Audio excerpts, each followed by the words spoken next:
Branch ஆஃபீஸஸில் dream ஆப்பில் BBM எப்படி stamp ரெக்யூஸ் கொடுத்ததை அதை அக்னாலேஜ் பண்ணி சிஸ்டமில் நம்மளுடைய ட்ரீம் ஆப்பில் அப்டேட் பண்ணுறது அப்படின்றத பார்க்கலாம். ஸோ அதுக்கு கேஷ் அண்ட் ஸ்டாம்ப்ஸ் அப்படின்ற கார்டுக்குள்ளே போயிட்டு ஸ்டாம்ப் அக்னாலேஜ் அப்படின்ற சப் கார்டை கிளிக் பண்ணோம். அண்ட் இதில் நான் ரெக்யூஸ் கொடுத்துருந்தேன், ஸ்டாம்ப் ரெக்யூஸ் கொடுத்துருந்தேன். ஸோ அந்த ஸ்டாம்ப் ரெக்யூஸ்ட்டை அக்செப்ட் பண்ணி தான் அக்கௌண்ட் ஆஃபீஸில், அதாவது எஸ்ஓலேருந்து எனக்கு போட்டுட்ருப்பாங்க 80 ரூபாய்க்கு. அண்ட் நமக்கு ஸ்டாம்ப் ஆஃபீஸ்லேருந்து போட்டு விட்ட லிஸ்ட்டையும் கரெக்டாக செக் பண்ணிக்கோங்க, எவ்வளோ இருக்குது அப்படின்னு போட்டுட்ருப்பாங்க. சம்டைம்ஸ் நம்ம ரெக்யூஸ் பண்ணது அதிகமாக இருக்கும், ஆனால் அவங்க வந்து பேக்கில் போட்டு விட்டுறது கம்மியாக இருக்கலாம், இல்லை கூட இருக்கலாம். ஸோ அதை செக் பண்ணிவிட்டு அக்னாலேஜ் பண்ணுங்கள். நான் இதை பார்க்குறேன். இன்லேண்ட் லெட்டர் கார்டு ஐஎல்சி வந்து 12 கவுண்ட் அவங்க கொடுத்துருக்காங்க 30 ரூபீஸ்க்கு, கரெக்டு. அதுக்கப்புறம் post card 20 count, correct. And then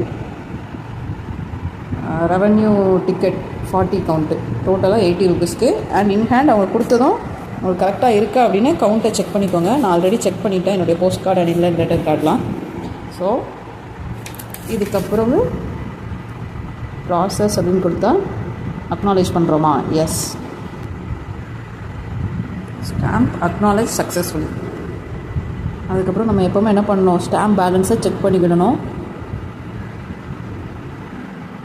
so எனக்கு வந்ததில் ரெவன்யூ ஸ்டாம்ப் ஓப்பனிங் பேலன்ஸ் எனக்கு 0 இருந்தது. ஸோ எனக்கு ரிசிப்ட், அதாவது ஆஃபீஸில் எஸ்ஓலேருந்து வந்தது எனக்கு ரிசிப்டில் இருக்கும். 40 கவுண்ட் வந்திருக்கு. 40 கவுண்ட் பேலன்ஸ் வந்து வேல்யூ 40 ரூபீஸ்க்கு இருக்குது. அதே மாதிரி போஸ்ட் கார்டு எனக்கு ஓப்பனிங் பேலன்ஸ் 0 கவுண்ட் இருந்தது, ரிசிப்ட் வந்து 20 count. So total value 10 rupees. அதே மாதிரி inland letter card opening balance 0 count, receipt 12 count of inland letter card வந்திருக்கு எனக்கு. ஸோ 12 கவுண்ட் எனக்கு க்ளோசிங் பேலன்ஸாக இருக்கும். டோட்டல் வேல்யூ அமௌண்ட் வந்து 30 ரூபீஸ்க்கு எனக்கு இருக்குது.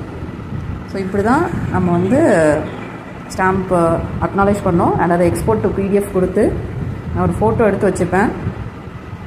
ஸோ தட் இன்றைக்கி டேட்டில் எனக்கு எவ்வளவு ஸ்டாம்ப்பு இருக்குது அப்படின்னு